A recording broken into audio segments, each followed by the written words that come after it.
वास्तव में तो ये है कि मोदी जी ने देश में बहुत ऐतिहासिक काम किए हैं, बड़े सटीक निर्णय लिए हैं। जो वर्षों से पेंडिंग काम थे वो उन्होंने वास्तव में गारंटी के तहत ही पूरे किए हैं। उन्होंने राम मंदिर का जो गारंटी ली थी कि हम राम मंदिर बनाएंगे, सैकड़ों वर्षों के बाद उन्होंने राम मंदिर को बनाया। सारा देश इसको जानता है। ये गठबंधन नहीं, ये ठगबंधन है। इन्होंने जो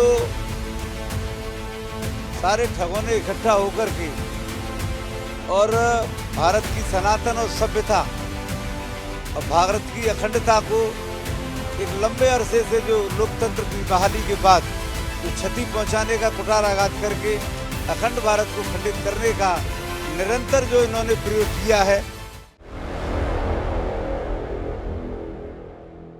तो मुरैना का रण क्या कह रहा है और मुरैना के जो लोग हैं आखिरकार वो क्या कह रहे हैं, ये जानने के लिए हमारी टीम इस समय बाजार में पहुंची हुई है और आरएस कॉम्प्लेक्स है जहां पर हमारी मौजूदगी है। इस कॉम्प्लेक्स में काफी सारे लोग हैं, आम जनता है, उनसे हम जानने की कोशिश करेंगे कि आखिरकार उनका वोट इस बार किसे जाने वाला है, क्योंकि 28 सालों से आपने देखा भारतीय जनता पार्टी का यहाँ पर कब्जा है। जो दबदबा रहा है वो नरेंद्र सिंह तोमर का है, लेकिन क्या एक बार फिर से यहाँ के लोग मोदी की गारंटी पर भरोसा करने वाले हैं या फिर यहाँ परिवर्तन की लहर चलेगी, ये यहीं के लोगों से हम समझने की कोशिश करते हैं। चाचा, सबसे पहले आपसे बात करते हैं, क्या लग रहा है इस बार मोदी जी गारंटी का दावा कर रहे हैं कि हमारी गारंटी है योजनाओं को पूरा करने की, जो हमने कहा वो पूरा करके दिखाया। कांग्रेस कह रही है कि इस बार बीजेपी का सुपड़ा साफ होगा, आप क्या कह रहे हैं? वास्तव में तो ये है कि मोदी जी ने देश में बहुत ऐतिहासिक काम किए हैं, बड़े सटीक निर्णय लिए हैं। जो वर्षों से पेंडिंग काम थे वो उन्होंने वास्तव में गारंटी के तहत ही पूरे किए हैं। उन्होंने राम मंदिर का जो गारंटी ली थी कि हम राम मंदिर बनाएंगे, सैकड़ों वर्षों के बाद उन्होंने राम मंदिर को बनाया। सारा देश इसको जानता है। और उन्होंने देश की सुरक्षा के मामले में विदेशों में जो भारत की साख बढ़ाई है, जो दबदबा कायम हुआ है विश्व पटल पे, उसके आधार पे देश उनकी गारंटी पे भरोसा करता है।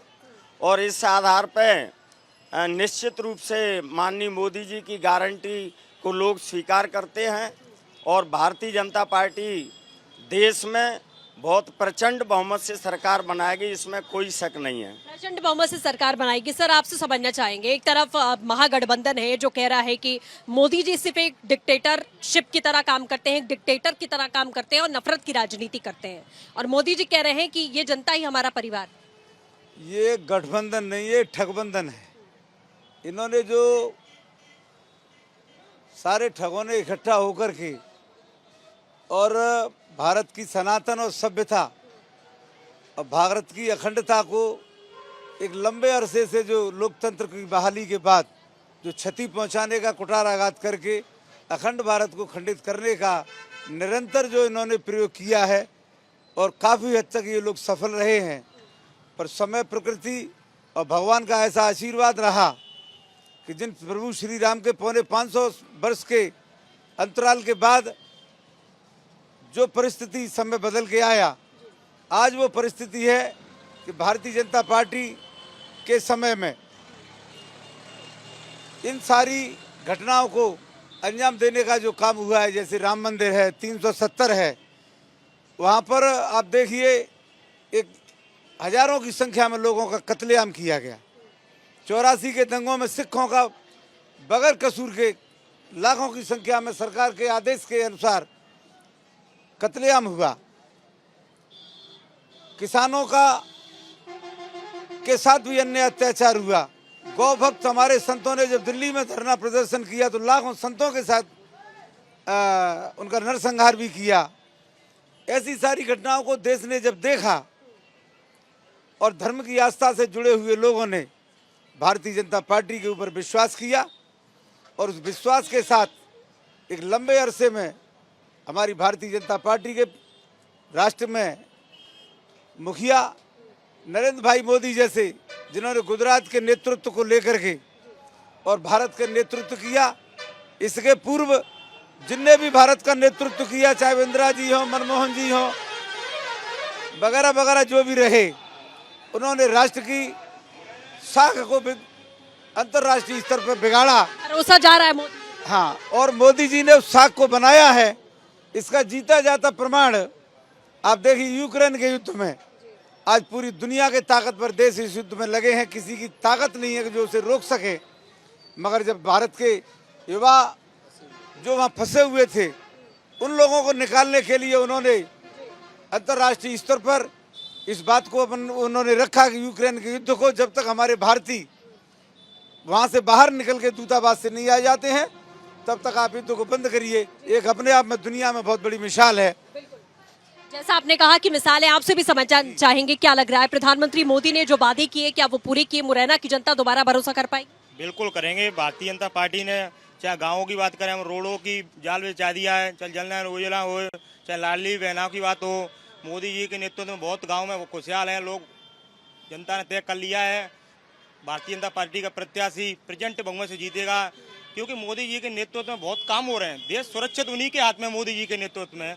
जनता ने तय कर लिया, चाहे राम मंदिर की बात हो, 370 धारा की बात हो, चाहे रोडों की बात हो, चाहे 3 तलाक हो, ये सारे काम भारतीय जनता पार्टी ने किए। जनता जानती है कि कितने काम कर रही है। कल भी हमारे महापौर जी आ गए हैं, सारे लोग इसी में हमारे पार्टी में बहुत जनता काम कर रही है पार्टी। आपसे कांग्रेस की ये स्थिति हो गई है कि वहाँ कोई रहना पसंद नहीं कर रहा है। एक पुरानी कहावत कहते थे क्षेत्र में बुजुर्ग लोग कि घर में परी मरी और अपनी अपनी परी। तो आज वो स्थिति है कि कोई ना तो उनके पास नेतृत्व है, ना नेता है, ना नीति है, ना कोई सिद्धांत है। दूसरा, ये मध्य प्रदेश में 2003 से जो भारतीय जनता पार्टी की सरकार रही, हमारे पूर्व मुख्यमंत्री शिवराज सिंह जी, जिन्होंने 18 साल के सुशासन में जो बीमारू राज हुआ करता था, जिनकी योजनाओं ने विदेशों में भी जाकर के डंका बजाया है। योजनाएं एक बड़ा मुद्दा रही हैं, और भी लोगों से बात कर लेते हैं। आप लोग से समझना चाहेंगे योजनाओं को लेकर क्या जमीन पर जो है वो धरातल पर लोगों तक पहुंची? बिल्कुल, सारी योजनाएं धरातल पर पहुंची हैं। आने वाली युवा पीढ़ी के लिए ये सबसे बड़ी योजना है जो आगे काम भी करेंगी। और जो राम को लाए हैं हम उनको लाएंगे। आएगा तो मोदी जी आएंगे तो मोदी जी ही, ऐसा कह रहे हैं भाई साहब। आपको क्या लग रहा है? जी बिल्कुल, मोदी जी ही आएंगे। राहुल गांधी कहाँ जाएंगे? राहुल गांधी जी बैठेंगे और उनका कुछ नहीं हो सकता। इटली जाएंगे, इटली। क्योंकि भारतीय जनता पार्टी का कार्यकर्ता धरातल पर काम करता है, मोदी जी की नीति से प्रभावित है और मोदी जी की योजनाओं का लाभ ले रहा है। ऐसा कोई घर नहीं है और जिसको मोदी जी की योजना का लाभ नहीं मिल रहा हो। जी, योजनाओं का लाभ मिल रहा है, इधर भी है। सर, आपसे समझना चाहेंगे क्या लग रहा है, किसकी सरकार आ रही है? सरकार मध्य प्रदेश में लाडली बहना योजना का जादू चलता है तो निश्चित रूप से इसका फायदा मिलेगा भाजपा को, क्योंकि ये एक क्रांतिकारी योजना थी मध्य प्रदेश की, जो भाजपा को पुनः 163 सीट लेके सत्ता में लाई। और वो योजनाओं महिलाओं से जुड़ी योजना थी और महिलाओं की बहुत बड़ी भूमिका है इस इलेक्शन में। और महिला अगर वोट डालती है तो वो निश्चित रूप से भाजपा के पक्ष में जाएगा। भाजपा के पक्ष में। सर, आप भी आगे आ जाइएगा। क्या लग रहा है, क्या माहौल है आपके मुरैना का? मुरैना में भारतीय जनता पार्टी ही अच्छे वोटों से विजयी घोषित होगी और महिलाओं का वोट परसेंट सबसे अधिक होगा। महिलाओं का वोट परसेंट सबसे अधिक होगा लोग कह रहे हैं, लेकिन अगर विपक्ष की बात करें तो वो यही कहता है कि सिर्फ हिंदू मुस्लिम करके बीजेपी बांटने की कोशिश करती है, कुछ करती नहीं है, सिर्फ हवा में सारी चीजें हो जाती। भारतीय जनता पार्टी ने विकास किया है और विकास के नाम पे भारतीय जनता पार्टी वोट मांगती है। उन्होंने हर जाति हर वर्ग के लिए कुछ ना कुछ काम किया है, चाहे लाडली बहना हो, किसान सम्मान निधि हो, आयुष्मान कार्ड हो। तो पीएम साहब ने इतना काम किया है कि हर गरीब के हित में कोई ना कोई ये ना लाभदायी है। इसी लाभ को मान करके वो अपना वोट करेंगे, भारतीय जनता पार्टी को विजयी बनाएंगे। क्योंकि मोदी से पहले कांग्रेस सरकार थी तो पाकिस्तान का इतना बुरा हाल था कि हमारे सैनिकों को काट करके ले जाते थे।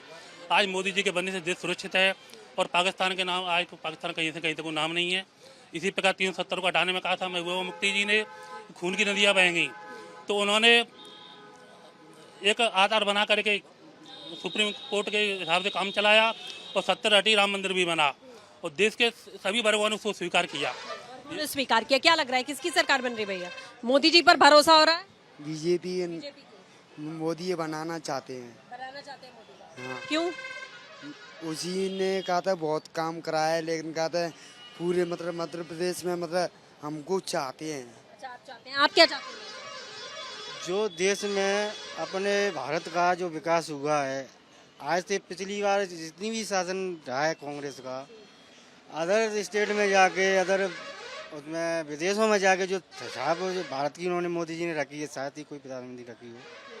हम तो ये चाहेंगे ऐसा प्रधानमंत्री भारत को खोना नहीं चाहिए, प्रचंड बहुमत से आगे जिताना चाहिए और क्या कहते हैं आगे भारत को और जो काम रह गए हैं वो कर सके। प्रधानमंत्री को कह रहे हैं कि हम खोना नहीं चाहते। क्या विपक्ष का जनाधार एकदम खत्म हो गया है? कहीं पर भी वो दिखाई नहीं दे रहा, क्या लग रहा है? हाँ, वो तो विपक्ष तो खत्म ही है 100%। विपक्ष में कहीं कोई ऐसी दिख नहीं रहा है जो व्यक्ति जो है सरकार चला सके। और जहाँ तक मोदी जी का सवाल है तो पाकिस्तान भी इस बात को जो स्वीकार कर रहा है कि जो मोदी जी को आना चाहिए। वहाँ की पार्लियामेंट में भी जो स्टेटमेंट दिया है कि मोदी जी के लिए जो है पाकिस्तान भी शुक्रगुजार कर रहा है और सरकार बनाने के लिए जो है वहाँ की जनता भी उत्साहित है कि मोदी जी की सरकार बनना चाहिए देश के अंदर।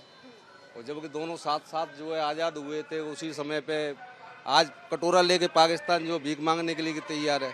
और मोदी जी के नेतृत्व में जो देश विदेश भी लोहा मान रहा है कि मोदी जी ने जो सरकार अच्छी चलाई और पुनः भी जो है उनकी सरकार बनेगी।